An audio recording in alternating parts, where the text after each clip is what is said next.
आगे देखिए, राज्य के गरीब परिवारों की आर्थिक दशा सुधारने के लिए उद्योग विभाग बिहार सरकार ने कितने करोड़ रुपए की स्वीकृति दी है? तो ये कितने करोड़ की स्वीकृति दी है? 1250 करोड़ रुपए की स्वीकृति दी है। वर्ष 2024 में 75वें गणतंत्र दिवस पर गांधी मैदान पटना में निकाली गई झांकियों में किस विभाग की झांकी को पहला पुरस्कार से सम्मानित किया गया है? किस विभाग की झांकी को पहला पुरस्कार से? नगर विकास एवं आवास विभाग द्वारा।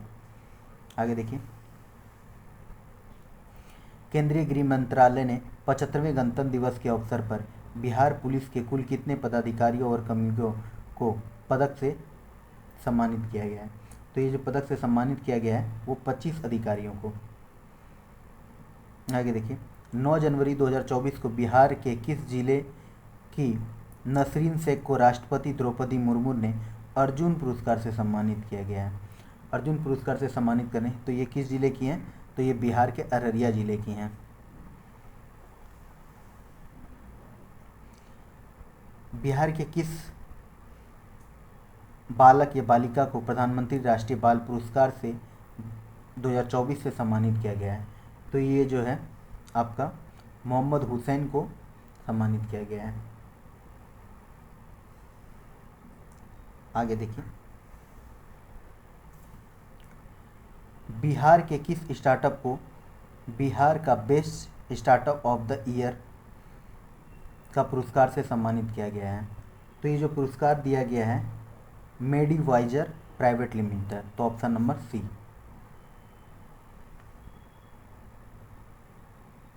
आगे देखिए, बिहार चुनाव आयोग द्वारा जारी मतदाता सूची के अनुसार बिहार में अब वोटरों की संख्या कितनी हो गई है? तो बिहार में जो अब वोटरों की संख्या हो गई है 7.6 करोड़। आगे देखिए, भारत सरकार द्वारा किस बिहारी को मरणोपरांत भारत रत्न से सम्मानित किया गया है? पहला है वशिष्ठ नारायण, दूसरा है कर्पूरी ठाकुर, तीसरा है रामविलास पासवान, चौथा है बिस्मिल्लाह खां। तो आपको पता है कि कर्पूरी ठाकुर को दिया गया है। जो पुरस्कार दिया गया भारत रत्न मरणोपरांत वो कर्पूरी ठाकुर को दिया गया। आगे देखते हैं, किस बिहारी को टिकुली कला के लिए पद्मश्री पुरस्कार से सम्मानित किया गया है? तो ये जो पद्मश्री पुरस्कार दिया गया है अशोक कुमार विश्वास को। अगला देखिए, सुलभ इंटरनेशनल के संस्थापक कौन है जिन्हें पद्म विभूषण पुरस्कार से सम्मानित किया गया है? तो इनके जो हैं सुलभ इंटरनेशनल के संस्थापक वो हैं बिंदेश्वरी पाठक, जिनको मरणोपरांत जो है पद्म विभूषण से सम्मानित किया गया है।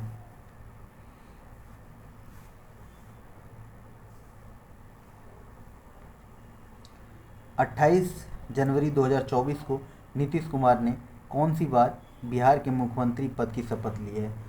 तो ये जो है आपका 9वीं बार शपथ ली है। दुनिया की सबसे ऊंची प्रतिमा statue of wisdom JP Ganga Path के किनारे स्थापित की जाएगी, यह किन की प्रतिमा है? तो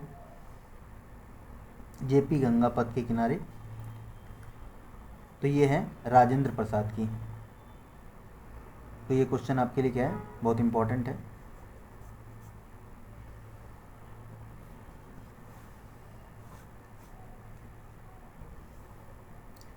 दो अक्टूबर 2024 को बिहार में कहाँ बने बापू टावर का उद्घाटन मुख्यमंत्री नीतीश कुमार द्वारा किया गया? तो यह है गर्दनीबाग पटना में। किस राज्य की आपदा प्रबंधन प्राधिकरण द्वारा नीतीश नाम के एक सुरक्षा डिवाइस का लॉन्च किया गया? तो ये बिहार के द्वारा। 11 फरवरी 2024 को मैथिली एवं हिंदी की सुप्रसिद्ध साहित्यकार उषा किरण खान का निधन हो गया। उन्हें किस वर्ष पद्मश्री से सम्मानित किया गया था? तो उन्हें जो पद्मश्री से सम्मानित किया गया है 2015 में। 3 अप्रैल 2024 को पाटलिपुत्र खेल परिसर पटना में खेले गए 33वें राष्ट्रीय सब जूनियर्स बालिका कबड्डी चैंपियनशिप का खिताब किस राज्य की टीम ने जीता? तो ये किस राज्य की टीम ने जीता? तो हरियाणा।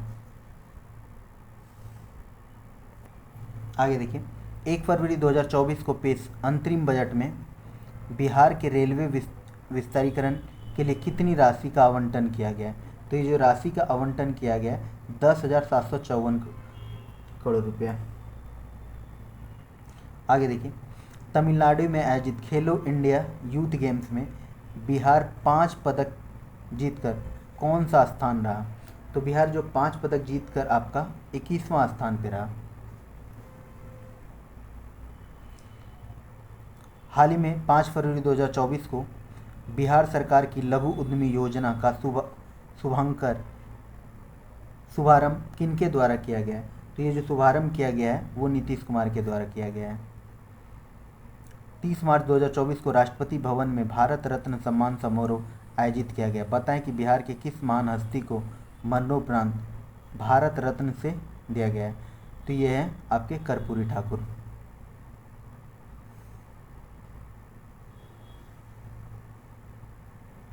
हाल ही खबरों में रहा मिशन दक्ष का संबंध किस राज्य से है?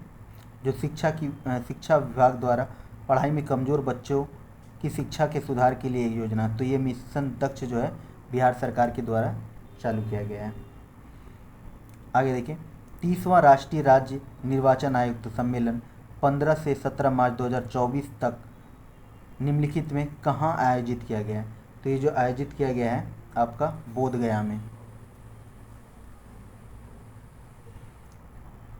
बिहार के किस जिले के प्रसिद्ध रंगकर्मी प्रसाद रत्नेश्वर को नाट्य संवर्ग अभिनय में विशिष्ट योगदान के लिए नटराज कला सम्मान 2024 से सम्मानित किया गया है? तो ये जो सम्मानित किया गया है आपका पूर्वी चंपारण।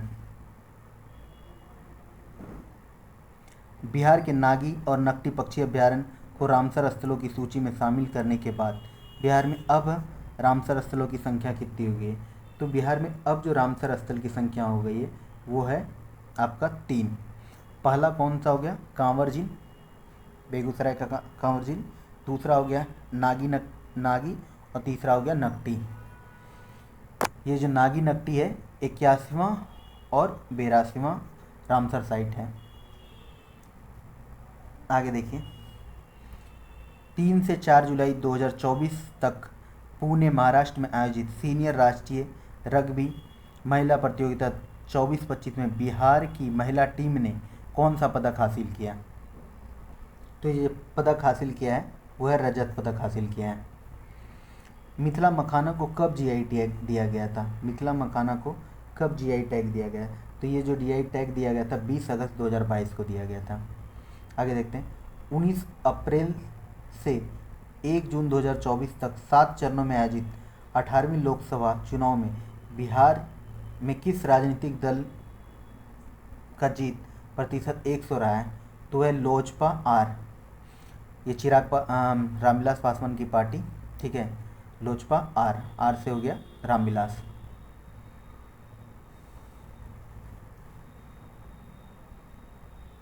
आगे देखते हैं, 18वीं लोकसभा चुनाव के तहत बिहार के 40 लोकसभा सीटों में से विभिन्न दलों को मिले सीटों के संदर्भ में कौन सा स्थान मिलान सही है? ठीक है, तो इनमें देखिए, भाजपा 30 सीट गलत, जदयू 21 सीट गलत, राजद 9 सीट गलत, लोजपा 5 सीट, ये एक सही है। भाजपा और जदयू को जो सीट मिली थी वो 13-13 मिली है। 10 से 16 जून 2024 तक बिहार में पहली बार आयोजित बिहार वुमेन्स कबड्डी लीग के लिए कितने टीम ने घोषणा की है? तो कितने टीम ने घोषणा की है? 6 टीम ने।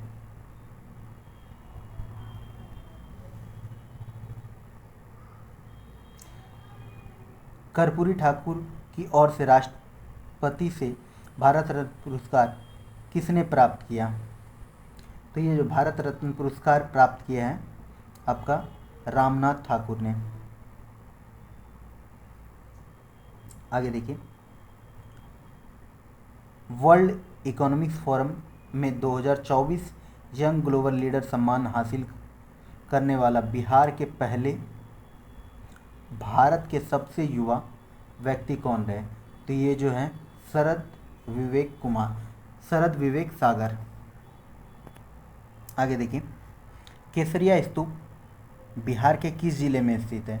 तो केसरिया स्तूप बिहार के पूर्वी चंपारण में स्थित है। ठीक है। बिहार में जल स्रोत संरक्षण के मामले में कौन सा जिला प्रथम स्थान है?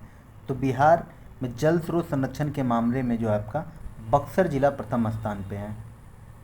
आगे देखिए, प्रो कबड्डी लीग की तर्ज पर बिहार में पहली बार महिला कबड्डी लीग का आयोजन कब से कब तक किया गया है? तो ये कब से कब तक किया गया है? तो ये 10 से 16 जून 2024 तक किया गया है। बस